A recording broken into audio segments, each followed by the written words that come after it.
Hay en materia del negocio editorial, de la actividad editorial, a uno le cuesta, ¿no?, juntar negocio con... Pero bueno, decía Orson Welles que si a los 5 minutos de hablar de cine no hablamos de dinero, no hablemos de cine. Esto vale, ¿no?, para... No, sin duda, yo vivo de esto, no tengo campo ni nada, así que... Ahora, ¿empezaste en esto viviendo de esto o empezaste más con la vocación que con el bolsillo? No, era un hobby. La Ediciones de la Flor nace gracias a la dictadura de Onganía. Bueno, una.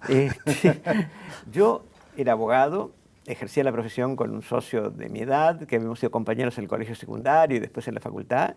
Teníamos un estudio de 3 metros por 2,50, una oficinita que me había regalado un tío mío dividida por una mampala de plástico, donde el espacio de delante era la sala de espera y el despacho de la secretaria que no teníamos. Entonces, según de quién fuera el cliente, uno ocupaba el despacho grande de 2 por 1,5 y el otro se quedaba en el escritorito de la secretaria del otro lado de la mampara. Yo estaba muy insatisfecho con la abogacía, nunca me había gustado mucho como carrera, la seguí por descarte. Yo iba a estudiar letras y mi viejo, que era médico, un médico de barrio, me dijo: mirá, no te vas a poder ganar la vida con esto, nosotros no tenemos ninguna fortuna, así que tenés que pensar. Me fui a inscribir en ingeniería, probando una gran vocación. Vi el plan de estudios y salí disparando, me olvidé la cédula en la Facultad de Ingeniería. Tengo que ir a buscarla. Tuve que ir a buscar. Y ese día decidí inscribirme a Derecho. Como ves, una vocación... Famosa frase, seguí derecho por no doblar, digamos. Sí, una vocación importante. Teníamos como clientes las 3P del joven abogado: putas, parientes y pobres. Y nos arreglamos porque ambos vivíamos en la casa de nuestros viejos, o sea que teníamos para ir al cine, para algunas salidas y eso. Y entonces se había creado recién el departamento de sociología en la UBA, que lo dirigía Gino Germani, y crearon un curso de sociología para graduados de otras facultades. Y yo me anoté.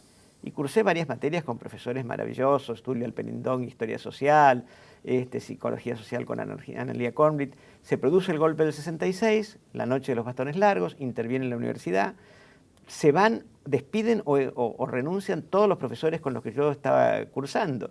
Y entonces me quedé sin horizonte. Entonces, con mi socio decidimos poner una librería. Le preguntamos a nuestros viejos cuánto nos podían prestar, regalar, y juntamos entre los dos $300, que eran en ese momento mucho más de lo que son ahora, pero era muy poca plata. Empezamos a ver locales y no alcanzaba ni para la llave. Entonces, como éramos amigos de Jorge Álvarez, yo había hecho algunos trabajos editoriales para él, traducciones, correcciones, y habíamos trabajado en una colección de libros en la Facultad de Derecho. Álvarez dijo: ¿y si ponen una editorial? Con eso pueden comprar 3 derechos de autor por $100 cada uno. Y lo hicimos. Es decir, es muy divertido cuáles fueron los 3 primeros derechos que compramos. Uno, Adén Arabia, de Paul Nizan, un intelectual francés que había sido comunista y se había apartado del partido, un libro con prólogo de Sartre, que mucha gente no leyó actualmente, pero todos citan su primera frase, que es: yo tenía 20 años y no permitiré que nadie diga que es la edad más hermosa de la vida. Que era una frase decepcionada porque después de una peregrinación al Yemen y demás. Compramos una antología de poemas de Georges Brassens, el cantautor francés, que no era muy conocido en la Argentina.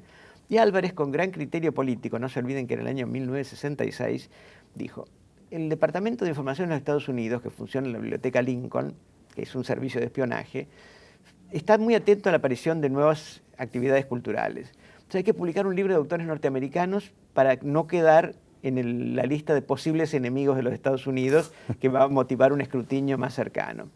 Entonces nos acercó un libro que se llamaba 4 teorías sobre la prensa, de unos académicos norteamericanos, Siebert y Peterson, que yo lo empecé a leer, no estaba mal, pero el último capítulo, que se refería a la prensa en los países socialistas, era del tipo de la cosa más macartista, de que los comunistas se comían a los niños asados con madera de ataúd, por ejemplo. Era realmente una cosa muy ultramontana que excedía lo que realmente pasó. Después supimos que pasaba con la prensa en algunos países socialistas. Y entonces dijimos: ¿cómo no podemos publicar esto? Y decidimos cortar ese último capítulo, y entonces el libro se llamó 3 teorías sobre la prensa en el mundo capitalista. Ahora, con esos libros te imaginás que no nos podíamos ganar la vida. Publicamos poesía de Tennessee Williams, el único libro de poemas de Tennessee Williams, que lo tradujo Juan José Hernández maravillosamente. Poesía de Leroy Jones, un militante negro que murió hace poco, que se ha convertido al islamismo y con un nombre de origen árabe. publicamos las cartas de amor a Lili Brick de Mayakovsky, sí, libros con los cuales evidentemente no podías ni siquiera cubrir los costos. Y mientras tanto seguimos trabajando en la editorial, hasta que en 1970 Quino, cuyo Mafalda publicaba Jorge Álvarez, tuvo problemas para cobrar los derechos de autor. Álvarez ya había cedido su parte en la editorial porque se había metido en otros proyectos, discos, pósters, y allí solucionamos el problema de Quino con Álvarez y él dijo, ¿y por qué no empiezan a hacer Mafalda ustedes? Y eso fue un vuelco. ¿Eso lo dijo Jorge Álvarez o Quino? Quino. Claro. Y eso obviamente se pasó a mediados de 1970 y obligó a que lo que era una editorial de aficionados se convirtiera en profesional, porque una cosa era sacar libros con tiradas de 2.000 ejemplares o 1.500, hacer un libro que fue el primer Mafalda que sacamos nosotros, el tomo 6, con una tirada inicial de 200.000. Era una Mafalda que tenían entonces 6 años. Claro, 5 volúmenes anteriores. Y como referencia del tiempo, estamos teniendo esta conversación en el año en que cumple 50 años. Exactamente.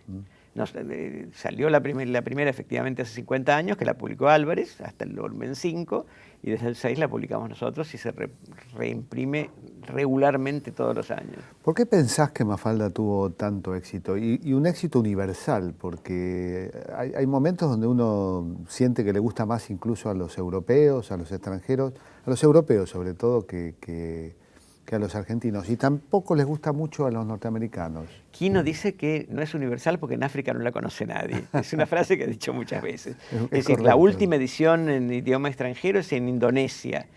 Es que se explica por qué. Porque una señora o señorita, no la conozco, que estudiaba castellano en España, la leyó, le interesó, trabajaba en una editorial en Yakarta y entonces interesó a los dueños de la editorial y compraron los derechos y la tradujo. Es decir, creo que responde, primero que no es una historieta de aventuras, no hay hechos, los únicos hechos son el nacimiento del hermanito, la compra del televisor o el Citroën. Es decir, o sea, es una colección de aforismos, de frases que terminan con un remate gracioso. Es decir, aparte de las personalidades de los personajes que se van delineando con el tiempo son muy divertidas. Cuando la ofrecimos a una editorial norteamericana cuyo director había pasado su infancia en la Argentina, dijo, no se la vendan a nadie, yo voy a hacer que mi editorial lo compre. Después de un año llegó la respuesta del departamento de marketing de la editorial norteamericana que decía, Mafalda es demasiado sofisticada para los niños norteamericanos. Sin darse cuenta que es una historieta con chicos, pero no es para chicos. Los chicos se divierten con algunas de las cosas, pero en realidad los que nos divertimos más somos los adultos. Empieza a gustarles pasada la edad que Mafalda, esa edad indeleble que Mafalda tiene, ¿no? Claro, seguro. Es decir, efectivamente la repercusión en Italia, en Alemania, en Francia es permanente. En Francia ahora se le hizo un homenaje con el Salón del Libro importante, en el que también estuvo Quino. Y en China, con los millones de habitantes, deben haber dicho, deben ser ediciones de 150.000 ejemplares. No, ha habido ya 4 editoriales distintas. La última es una que se llama Shanghai 99, que es una editorial privada. Es decir, hay editoriales privadas en la China popular ahora que tienen una intervención del Estado porque el Estado adjudica lo que se llama el ISBN, que es una especie de número de identidad del libro. Si la gente se fija acá en la página de legales de los libros, tiene el ISBN con el código de país, el código de la editorial y un número de identificación que después está también en el código de barras para los precios. Entonces, como el gobierno adjudica o no el ISBN, tiene intervención en lo que publican las editoriales. Ahora, esta editorial, Shanghai 99, que es la 4ª que publica Mafalda en China Popular, hace tiradas de 5.000 ejemplares. No hay que pensar en que son 500 millones de chinos. ¿Por qué se llama edición? ¿Por qué el nombre Ediciones de la Flor? En la época en que la creamos, existía una técnica de publicidad que yo no sé si sigue existiendo, que se llamaba brainstorming, tormenta de cerebros, sí. Que era reunirse un grupo de gente y tirar nombres para un producto, por ejemplo, hasta que alguien acertaba. Era una especie de asociación libre. Hicimos una reunión con mi socio, con algunos amigos y con Piri Lugones, que era experta en esto, y después de los apellidos de los dueños, Divinsky y Finkelberg, eran impronunciables, es decir, se nos ocurrían cosas poéticas horribles, y hasta que le dijimos, bueno, ¿qué autores van a publicar? Le dimos la lista, entonces Piri dijo, pero entonces lo que ustedes quieren hacer es una flor de editorial. Era la época del flower power, del poder de la flor de los hippies, piensa en 1966, y todos jugamos al truco y no hay que explicar qué es la flor. Así que salió de la conjunción esta intercultural Flor de nombre, ¿no? Porque la verdad que... Le hemos tomado cariño. El logo lo diseñó un gráfico que está totalmente fuera de nuestro alcance, que lo hizo por simpatía, que se llama Ronald Shakespeare, que es un maestro de diseño, ya ahora se dedica solo a impartir clases, pero que creó desde el logo de Harrods hasta el del subte de Buenos Aires, es decir, los logos más hermosos que vemos. Hubo una exposición en el Museo de Arte Moderno de Buenos Aires de todos sus diseños, y realmente es un genio, que después de 20 o 30 años se arrepintió, dijo que era feísimo el logo y que lo quería cambiar gratis, y es como si Boca cambiara la camiseta por la rosa esta que trataron de ponerle a los... Tiene la buena fortuna de la editorial, tiene que ver un poco también con que es casi como un trébol, ¿no? Con una de las hojas quebradas. Exactamente. Y también que estuvieron a punto de quebrar al principio, o quebraron. Estábamos quebrados, es decir, en algún momento... ¿Ahora están quebrados? No, estábamos, por Dios. Ahora estamos prosperísimos. En 1970, cuando yo empiezo mi vida en pareja con Cookie Miller, que era economista, el contador, que sabía que mi mujer era economista, la llamó y le dijo, mire, tienen editorial para 3 meses, porque yo no tenía la menor idea de manejo financiero. Yo guardaba los pagarés que entregaba la distribuidora en un bolsillo y los iba cambiando en usureros que sacaban cantidades enormes para pagar las cuentas, y siempre las pagaba, pero cada vez se iba descapitalizando más. Y bueno, efectivamente Cookie adoptó una política de austeridad, si no fuera una mala palabra, que ahorró hasta el café y sacó la editorial a flote, cosa que le reconozco públicamente cada vez que es posible. Otra característica de la editorial es la adopción de Quino, o sea, que salir del libro e ir a la tira, a la historieta, libros como Le Mafalda, o esta edición tan especial, ¿no? Que es adaptación en formato de cómic de libros clásicos de la literatura contemporánea. Sí, esta colección la dirige Juan Carlos Kramer, que es un experto en novela gráfica, y la verdad que ha funcionado muy bien. Empezó con Fahrenheit 451 de Bradbury, en una adaptación hecha en Estados Unidos, autorizada por el propio Bradbury, y siguió con 2 trabajos hechos acá. El extranjero, que conseguir la autorización de la hija de Camus para hacerlo fue un triunfo. Hubo que pagar el anticipo y el contrato estaba subordinado a que a ella le gustaran los dibujos y el guión. O sea que quedamos colgando de un pincel hasta que dijo, sí, está muy bien, háganlo. Hicimos una adaptación hermosísima que no te mandamos porque está agotada en este momento, de Los Dueños de la Tierra, de David Viñas, que a David le gustó mucho también. O sea que esto es muy importante, porque yo soy de la generación que se introdujo en la lectura o que comenzó a leer historietas. Y te digo más, yo me dediqué luego al cine y creo que la historieta es una puerta que te introduce en el mundo de la narrativa, incluyendo la narrativa visual. Aparte es un storyboard de película. Es un storyboard, tal cual. Claro.